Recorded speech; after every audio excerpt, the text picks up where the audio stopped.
Admiral Vorkath stood at the viewport of his command ship, his scaled skin reflecting the dim purple light of the bridge. At nearly 8 feet tall, he towered over his officers. His 4 yellow eyes scanned the star map projected before him. The Drakkar fleet had conquered 16 systems in the past cycle. It was not enough. "Status report," Vorkath demanded, his voice a low rumble that vibrated through the command deck.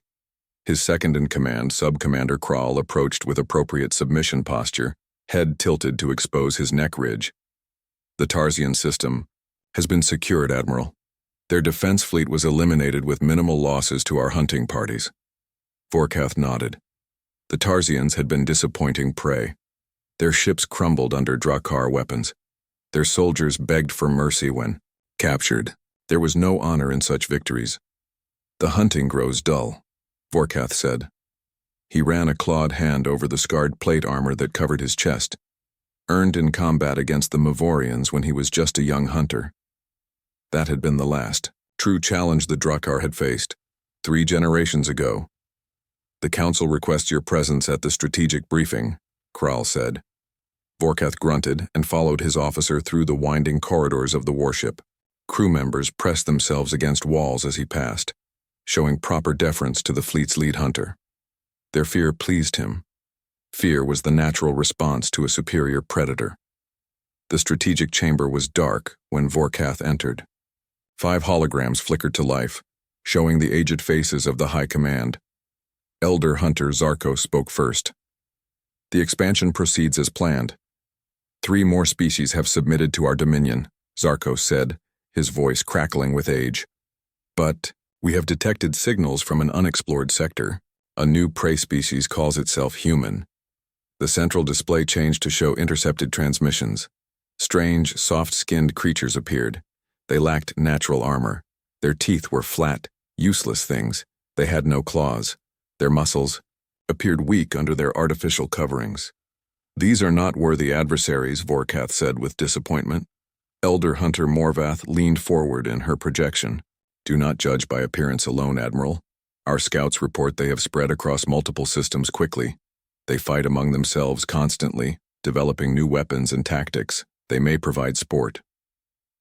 Vorkath's interest grew. "Their defenses? Limited. They have only colonized 12 systems. Their ships are fragile, though their weapons show potential. They call their territory the United Earth Federation." Vorkath clicked his jaw plates together, a sign of anticipation. "I will lead the hunt personally. We will test these humans, see if they offer more challenge than the others." The High Command approved his proposal. As the projections faded, Vorkath turned to his planning table. He would take 3 battle groups. Enough to crush resistance if these humans proved weak, small enough to make the hunt sporting if they showed promise. 2 cycles later, the Drakkar fleet dropped out of faster-than-light travel at the edge of a system the humans called Proxima Centauri. It housed their furthest colony from their homeworld, a perfect place to begin the hunt. Sensor Officer Grell reported from her station. "We detect orbital platforms and a small defense fleet. Nothing significant." "Send the first wave," Vorkath ordered. "Standard pattern. Let us see how they respond." 20 Drakkar fighters launched toward the human colony. They expected the usual response: panic, disorganized resistance, perhaps a futile attempt at communication. The Drakkar never negotiated. Predators did not discuss terms with prey. Sub-Commander Krall watched the tactical display with bored eyes. Then he stiffened. "Admiral, the humans are responding with unusual speed." Vorkath moved to the display. The human vessels were forming up, not retreating as expected. Their communications channels remained silent. No pleas for mercy. No confused diplomatic attempts. They moved to protect their civilian structures, Krall noted with surprise. The first shots were exchanged. Drakkar energy weapons tore through the outer defenses of a human orbital platform. But then something unexpected happened. The human vessels didn't break formation. They concentrated fire on the lead Drakkar fighter, overwhelming its shields with coordinated attacks. "Clever," Vorkath said. His interest genuinely piqued for the first time in years. The battle unfolded with surprising developments. 3 Drakkar, Fighters were disabled within minutes. The human vessels were indeed fragile, 2 destroyed already, but they fought with unexpected discipline. They protect their weakest ships, Krall observed. They sacrifice attack opportunities to save their damaged vessels. Vorkath watched as a human ship placed itself between a Drakkar fighter and a damaged transport. Pack behavior. Interesting. After 20 minutes, the first wave of Drakkar fighters withdrew, having destroyed several human vessels but lost 5 of their own. An unprecedented outcome for a first encounter. Send the second wave, Vorkath ordered. Different attack pattern. Let us see if they can adapt. Before the order could be executed, sensor alarms blared across the command deck. Multiple warp signatures detected, Grell reported, confusion in her voice. Large human fleet approaching. From the inner system. Vorkath's 4 eyes widened. They held a reserve force? The tactical display updated, showing 30 human warships moving into formation. They had been hiding behind the system's star, using its radiation to mask their presence. The prey set a trap for the hunters, Vorkath said.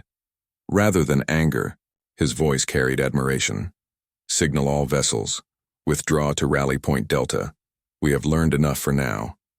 As the Drakkar fleet retreated, Vorkath did not feel the shame of defeat. This was merely the opening move in what promised to be the most interesting hunt of his lifetime. These humans were not like other prey. They thought like predators. On the bridge of the UES Defiant, Captain Samantha Miller watched the alien ships disappear from her sensors. They're running, Lieutenant Alan Wright said from the tactical station, surprise evident in his voice. No, Miller replied, her eyes still fixed on the display. They're regrouping. This was just a test. She turned to her communications officer. Chris, get me Space Command. Tell them we've made first contact with a hostile force. What do we know about them? Wright asked. They're organized, they're aggressive, and they underestimated us, Miller said. Let's make sure that's the last mistake they make. As the Defiant moved to secure the colony, Miller knew humanity faced its greatest challenge. But unlike the other species who had fallen before these predators, humans had been fighting and killing since they emerged from Earth's cradle. If these aliens wanted a war, they would learn that humans were predators too. The emergency meeting at Space Command headquarters on Earth lasted 5 hours. Officers from every branch of the military crowded into the Situation Room. Captain Samantha Miller's report from Proxima Centauri played on repeat on the main screen. General, Catherine Reeves stood at the head of the table. At 62, she had led Space Command through the Mars Crisis and the Europa Rebellion. But this was different. This was first contact with a hostile alien species. The attack was coordinated and deliberate, Reeves said. They targeted civilian structures first, no attempt at communication. Dr. Frank Lawson, the lead xenobiologist, pointed to the frozen image of a Drakkar fighter. Based on recovered debris and sensor readings, we're dealing with a species evolved for combat. Preliminary analysis suggests they come from a high-gravity world. Natural armor plating, likely redundant organ systems. Intelligence Officer Olivia Cruz added, their tactics match their biology, direct assault, overwhelming force, no subtlety. But they retreated when faced with organized resistance, Miller pointed out from her seat near the middle of the table. Tactical. Withdrawal, said Admiral Joseph Martinez. Make no mistake, they'll be back and in greater numbers. Then we need to be ready, Reeves decided. I want defensive preparations across all outer colonies. Admiral Martinez, begin moving the fleet to defensive positions. Captain Miller, your ship performed well in first contact. You'll lead a special response force. As the meeting ended, Miller found herself walking beside Dr. Lawson in the corridor. What? Aren't you telling us, Doctor? She asked. Lawson sighed. Their technology is troubling. Advanced in weapons but surprisingly basic in other areas. It suggests a species focused entirely on combat evolution, both biological and technological. Meaning we're dealing with natural predators. They don't build to create, they build to hunt. 3 weeks passed. The Drakkar did not return immediately as expected. Instead, small scout ships appeared at the edges of human systems, watching, testing defenses, and quickly retreating. On the Drakkar command ship, Admiral Vorkath reviewed the latest intelligence with growing interest. Sub-Commander Krall presented findings from their scout missions. The humans fortify their worlds differently than other prey species, Krall said. They do not concentrate defenses around leadership structures, but spread them to protect civilian areas. They value their weak, Vorkath noted. A strange concept. More troubling is their adaptability. Each system has different defense patterns. They learn from each probe we send. Vorkath paced the command deck, his claws clicking against the metal floor. What of their homeworld? Heavily defended. They call it Earth.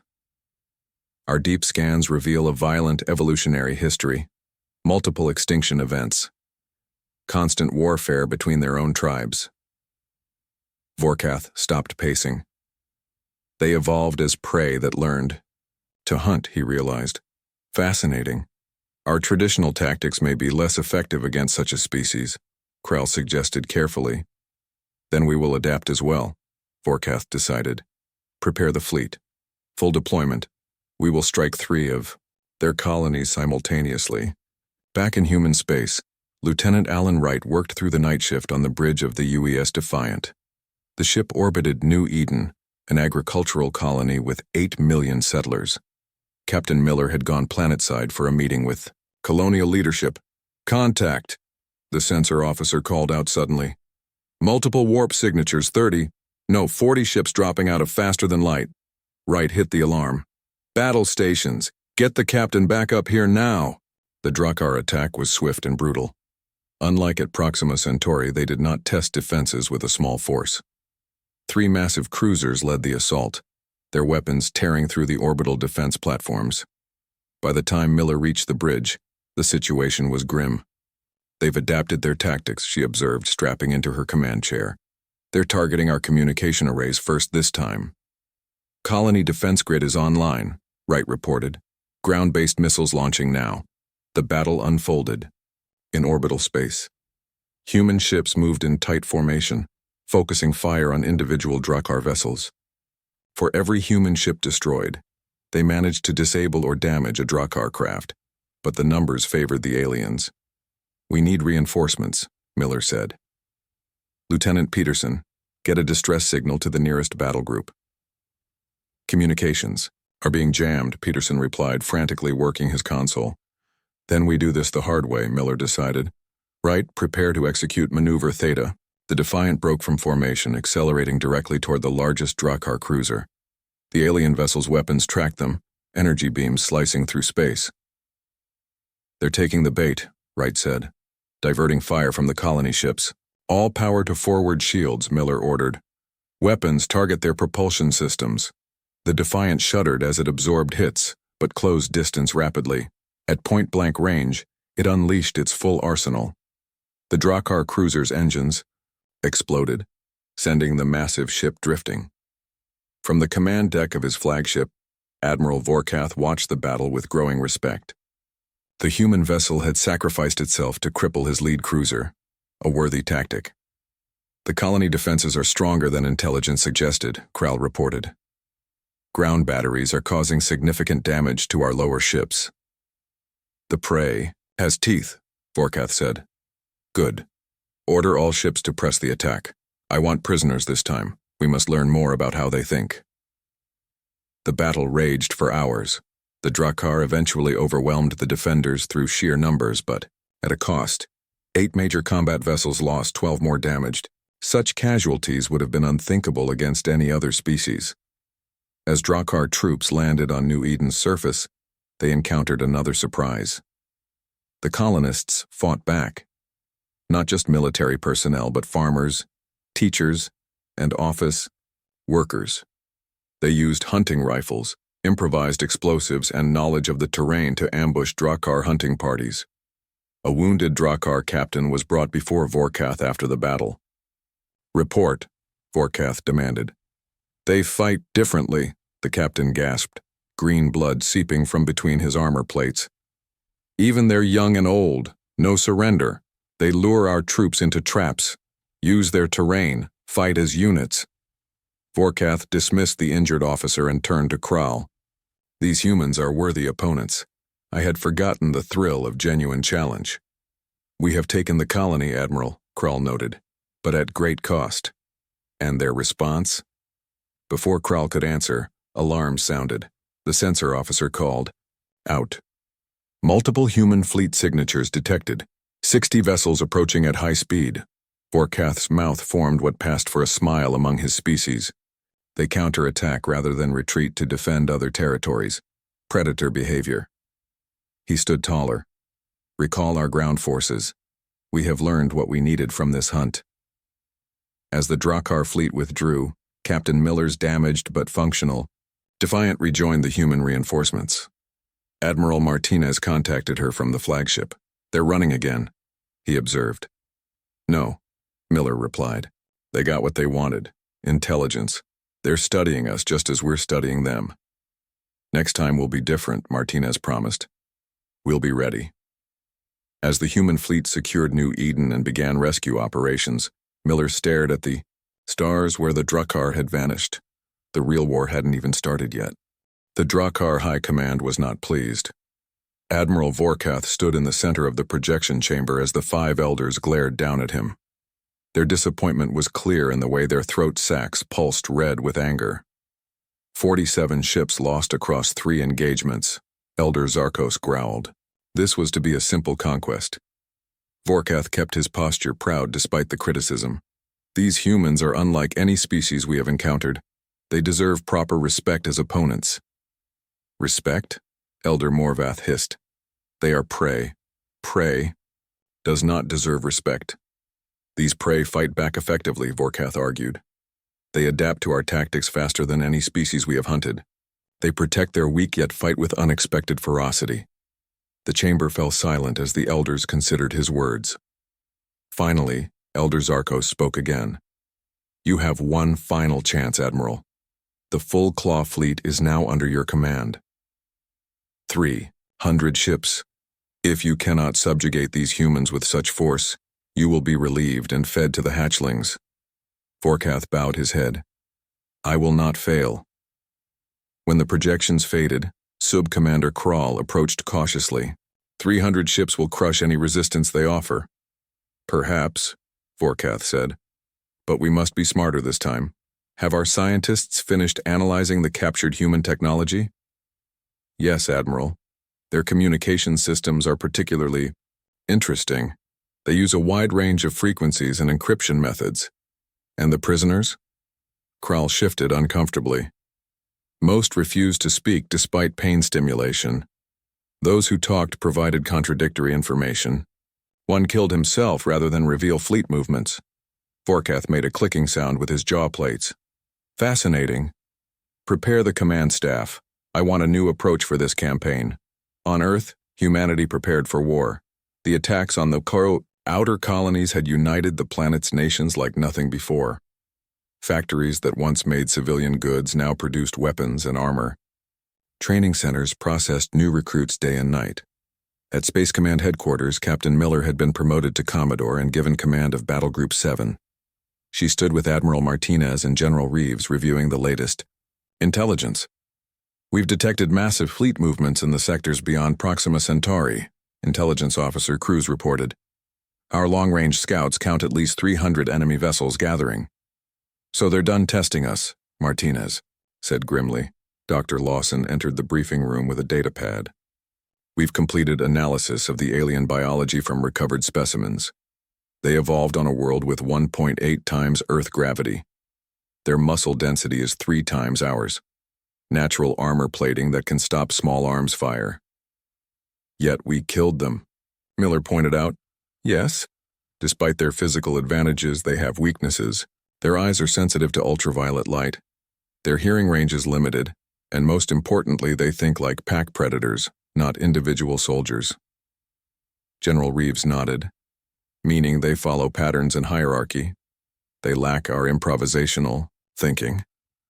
"Exactly," Lawson agreed. "In every engagement, they initially overwhelmed our forces with superior numbers and firepower, but when we adapted mid-battle, they struggled to respond." "Then we need to be unpredictable," Miller suggested. "Hit them in ways they won't expect." Admiral Martinez pointed to the star map. We've evacuated civilians from the most exposed colonies. Our fleet is spread thin, but we've prepared surprises at key locations. What about Project Mongoose? Miller asked. Reeves smiled slightly. Ready for deployment. Captain Daniel Morrison has trained his teams extensively. 3 days later, the Drakkar fleet entered human space in force. Unlike previous attacks, they did not split their forces. All 300 ships moved toward Earth's closest colony world, Epsilon Eridani Seku, home to 30 million humans. Admiral Vorkath watched from his command ship as the fleet dropped out of faster-than-light travel. The human defenses were as expected. Orbital platforms, a defensive fleet of 60 ships, ground-based weapon systems. Begin the attack, Vorkath ordered. Standard conquest formation. The Drakkar fleet arranged itself into the crescent pattern that had conquered 100 worlds. Heavy cruisers in the center, destroyers on the flanks, fighters screening ahead. It was a formation designed to overwhelm any defense with coordinated fire. But the humans did not arrange their defense as expected. Instead of forming a protective barrier around their world, their ships scattered in seemingly random patterns. They flee before the attack begins? Kral wondered, confused. No, Vorkath realized too late. It's a trap. Throughout the Drakkar formation, small objects that had appeared to be debris suddenly activated. Fusion mines detonated, their explosions precisely calculated to damage ship engines without destroying the vessels completely. 28 ships reporting engine failures. A tactical officer called out. They cannot maintain formation. Before Vorkath could issue new orders, the scattered human fleet attacked from multiple vectors simultaneously. They did not target the powerful Drakkar cruisers as expected. Instead, they focused fire on communication ships and command vessels. They target our control structure, Vorkath observed with grudging admiration. Like severing the head from the body. On the bridge of her ship, Commodore Miller watched the battle unfold. Execute Phase 2, she ordered. From the planet's surface, hundreds of small craft launched. Too small to be warships, too fast to be transports. Boarding parties, Miller explained to her bridge crew. While their big ships are engaged, Morrison's teams will capture key vessels. Captain Daniel Morrison led the first boarding team. His ship, little more than an engine with attachment points, locked onto a Drakkar cruiser's hull. Specialized cutting tools opened a hole in the alien vessel's outer plating. Remember your training, Morrison told his Marines as they prepared to enter. They're bigger and stronger. Use your advantages, speed, teamwork, and they won't expect us to board them. Inside the Drakkar ships, chaos erupted. The aliens had never experienced enemies who would willingly enter their vessels in combat. Human Marines in powered armor moved in tight formations, using ultraviolet strobes to disorient the Drakkar warriors and targeting gaps in their natural armor. Admiral Vorkath received reports of boarders throughout the fleet. Impossible, he muttered. No prey species has ever dared to board a predator vessel. Admiral, Kral said urgently, we've lost contact with 30 vessels. Human forces have captured at least 12 ships intact, including 2 heavy cruisers. The battle that should have been a simple conquest had turned into the worst defeat in Drakkar history. Vorkath made the hardest decision of his life. Signal retreat, he ordered. All ships to emergency recall points. As the Drakkar fleet disengaged, leaving damaged and captured ships behind, Vorkath stared at the tactical display. These humans did not fight like prey. They fought like something he had never encountered before, prey that had evolved into predators themselves. On her bridge, Miller watched the enemy retreat. They'll be back, she said quietly. But we'll be ready, Lieutenant Wright replied. Project Mongoose worked better than expected. Miller nodded. Begin recovery operations. I want those captured ships studied thoroughly, and tell Morrison his teams performed brilliantly. As the human fleet secured their victory, news spread across Earth and its colonies. For the first time, the fearsome Drakkar had not just been stopped, they had been driven back. The galactic predators had finally met their match. The captured Drakkar cruiser looked strange with human technicians crawling over its blood-red hull. Dr. Frank Lawson led Commodore Miller through the alien vessel's corridors. The ship had been towed to Earth orbit for study, its surviving crew, held in secure facilities. Their technology is both advanced and primitive, Lawson explained as they entered what had been the bridge. Their weapons and propulsion systems are remarkable, but their computer systems are surprisingly basic. Miller ran her hand along the control console, designed for operators much larger than humans. Can we adapt their tech for our ships? Already. Happening. Their energy weapons are being reverse engineered, but more valuable is what we've learned about their society from the ship's databanks. Lawson activated a holographic display showing a star map. The Drakkar control nearly 60 star systems. They've conquered and enslaved at least 12 other sentient species. Most serve as labor or food. Miller frowned. Food? They're carnivores, apex predators in the most literal sense. Lawson switched the display to show images of the Drakkar, homeworld.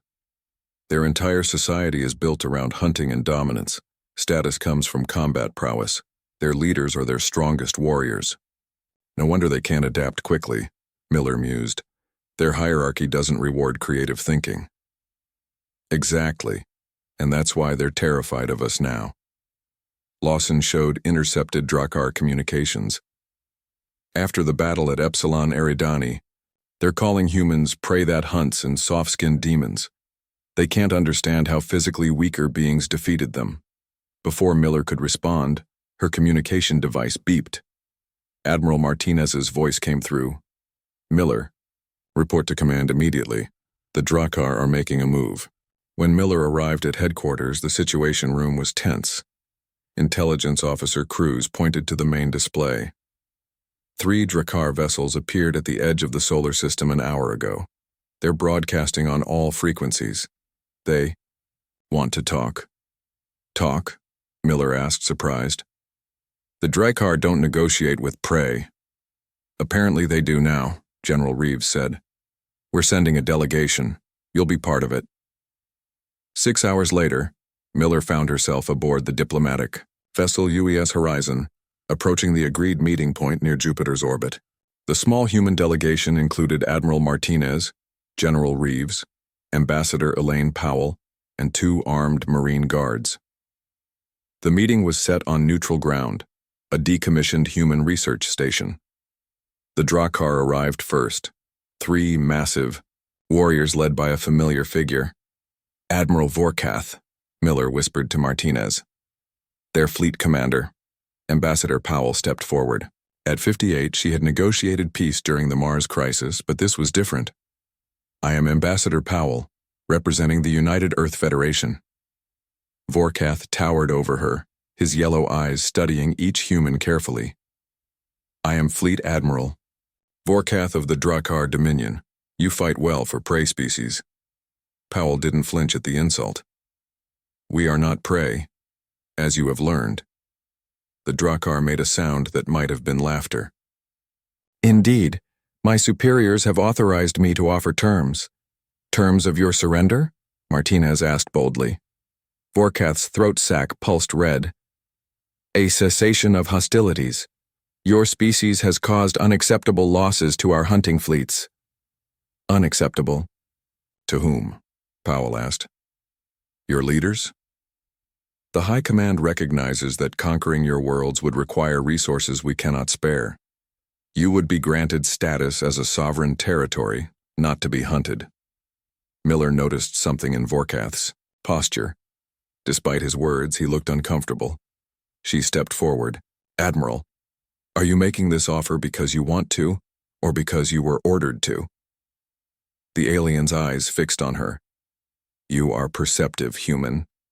Among my kind, dialogue with prey is shameful, but the High Command fears the cost of continued war with your species.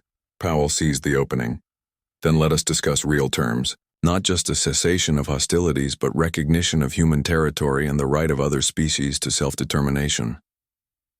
Vorkath's jaw plates clicked in what Miller had learned was agitation. The Drakkar do not release what we have claimed. Then, There will be no peace, General Reeves stated flatly.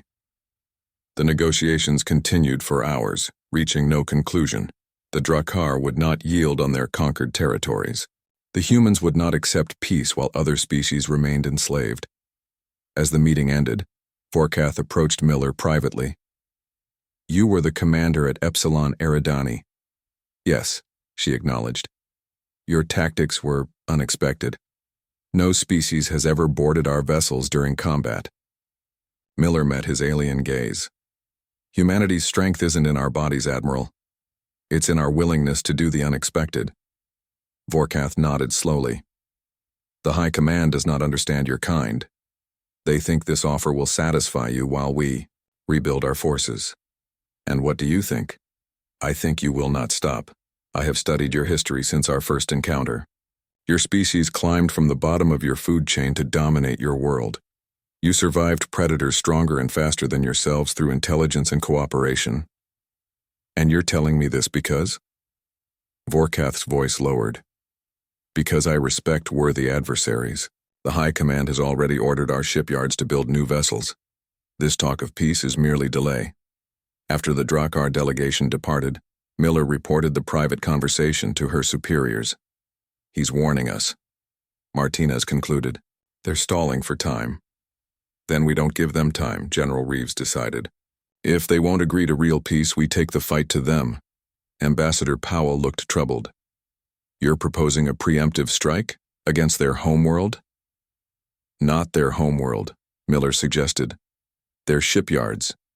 If Vorkath is telling the truth, they're rebuilding their fleet. We capture or destroy those shipyards, we buy ourselves years of advantage." In the end, the decision was unanimous. Operation Lightning Strike was planned in complete secrecy. Using data from captured Drakkar vessels, human forces would target the three main construction centers of the Drakkar fleet. Captain Daniel Morrison was given command of the lead strike force. His specialized boarding teams had been expanded and improved, based on lessons from previous engagements. "We leave in 48 hours, he told his troops. "This time we're not defending, we're taking the fight directly to the enemy."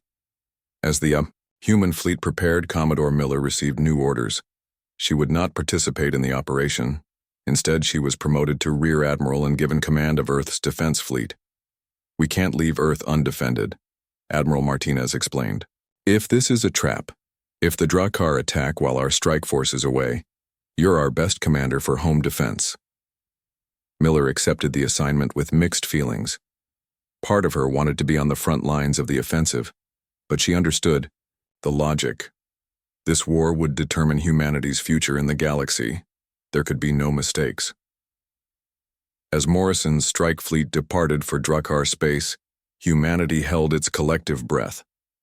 For the first time, humans were taking the fight to this galaxy's most feared predators. The Drakkar homeworld of Carthax was a fortress. Orbital defense platforms surrounded the heavy-gravity planet. The atmosphere glowed red from pollution caused by centuries of industrial development. Admiral Vorkath stood before the High Command, in their ancient stone chamber, built by ancestors who had first looked to the stars as hunting grounds. "The human delegation rejected our terms," Vorkath reported, carefully omitting his private conversation with the human officer. "They demand freedom for all subjugated species," Elder Zarkos snarled.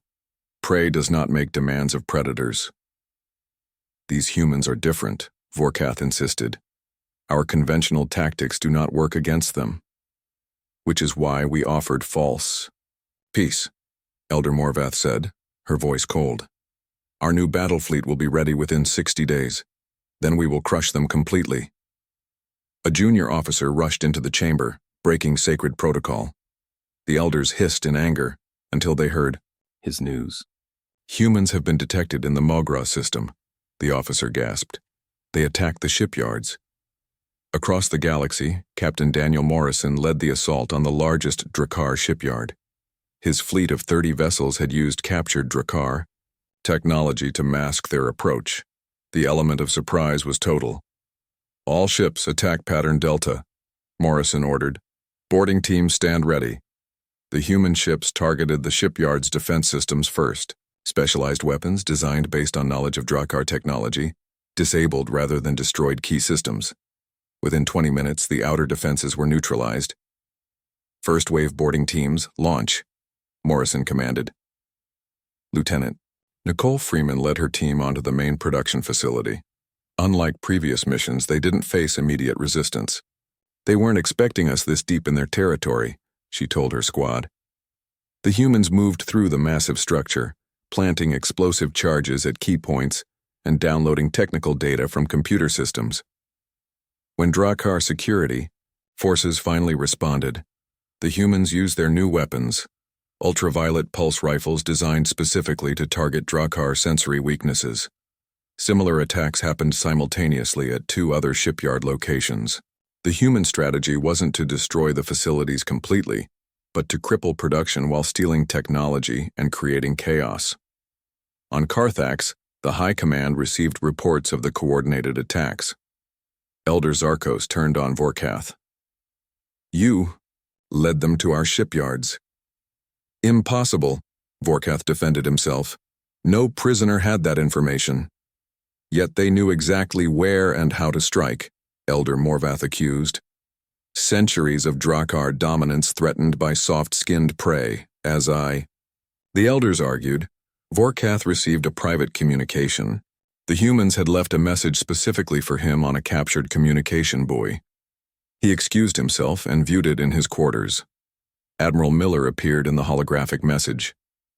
Admiral Vorkath, by now you've discovered our attacks on your shipyards.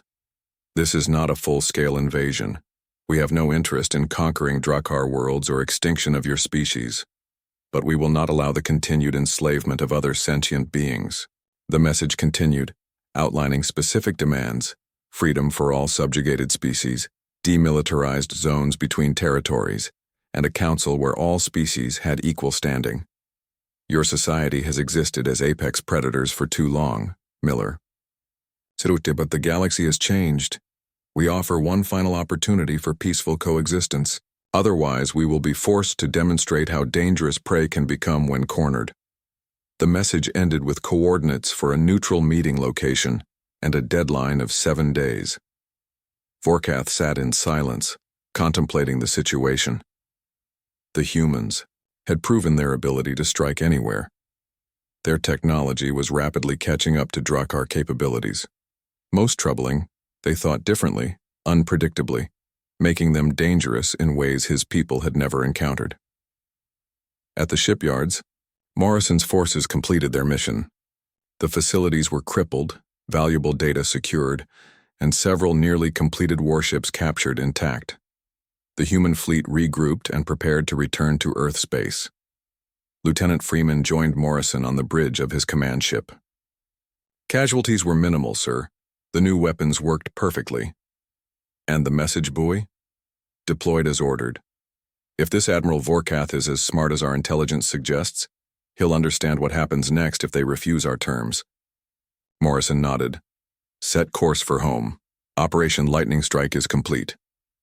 3 days later, Vorkath stood again before the High Command. This time, he was not alone. Several younger commanders joined him, along with warriors who had faced humans in combat. The humans have proven they can strike anywhere in our territory, Vorkath stated. Our shipyards will take years to rebuild. They have captured our newest vessel designs. We do not surrender to prey, Elder Zarkos insisted. A younger commander stepped forward. With respect, honored Elder, these humans are not prey.